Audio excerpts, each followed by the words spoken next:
Brought to you by Biz Analyst by Khata Book. ना computer ना file, अब tally data on mobile बिज analyst के साथ।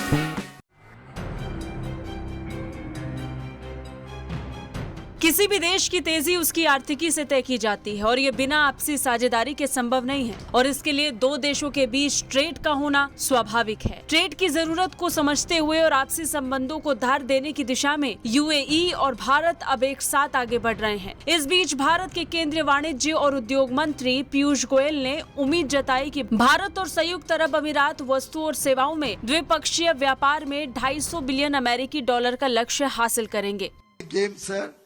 For $100 billion trade in 2030, we are in the game for maybe $100 billion each way in the next 6 to 7 years.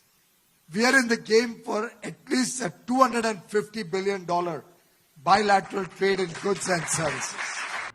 Bharat UAE के लिए इस समय सबसे बेहतरीन साझेदार बनकर उभरा है, जिसे खुद यूएई द्वारा स्वीकारा गया। दुबई में आयोजित एक्सपो में भारत को लेकर यूएई के बयान की चर्चा पूरे विश्व में हो रही है। इस साझेदारी को लेकर और हाल में हुए यूएई और भारत के समझौतों को देखते हुए ये उम्मीद जताई जा रही थी कि दोनों देशों के बीच आने वाले सालों में करीब 100 अरब डॉलर का कारोबार होगा। हालांकि इससे उलट भारत का लक्ष्य इससे कहीं ज्यादा 250 बिलियन अमेरिकी डॉलर का है। उन्होंने आगे कहा कि भारत का लक्ष्य साल 2030 तक भारत के एक्सपोर्ट को 1 ट्रिलियन तक लाने का है। We'll cross 410 by all estimates. 3 more days to go. 415 maybe.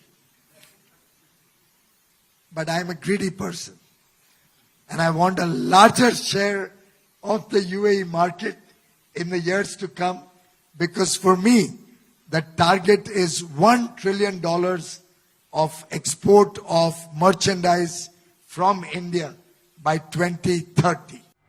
बता दें, भारत ने हाल ही में चालू वित्त वर्ष में 400 अरब डॉलर के आंकड़े को पार किया। ये पहली बार था जब किसी वित्त वर्ष में निर्यात का आंकड़ा 400 अरब डॉलर के पार गया हो। केंद्रीय उद्योग मंत्री ने अपने बयान में कहा कि भारत ने अपने व्यापार को बड़े पैमाने पर खोल दिया है और यूएई और भारत की अर्थव्यवस्थाओं में सर्विसेज का बढ़ना निश्चित ही दोनों देशों के द्विपक्षीय संबंधों को बल देगा।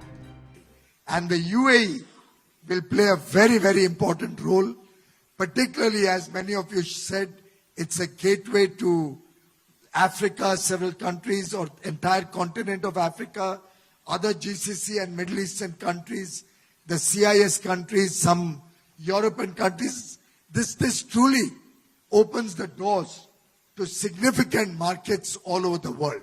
बता दें, भारत सरकार और यूएई के बीच में 18 फरवरी को नई दिल्ली में सेपा यानी कॉम्प्रिहेंसिव इकोनॉमिक पार्टनरशिप एग्रीमेंट पर हस्ताक्षर हुए थे। इस समझौते के तहत दोनों देशों ने एक मुक्त व्यापार समझौते पर सहमति जताई थी, जिसका मकसद मार्केट एक्सेस को बढ़ाकर टैरिफ को कम करना होगा।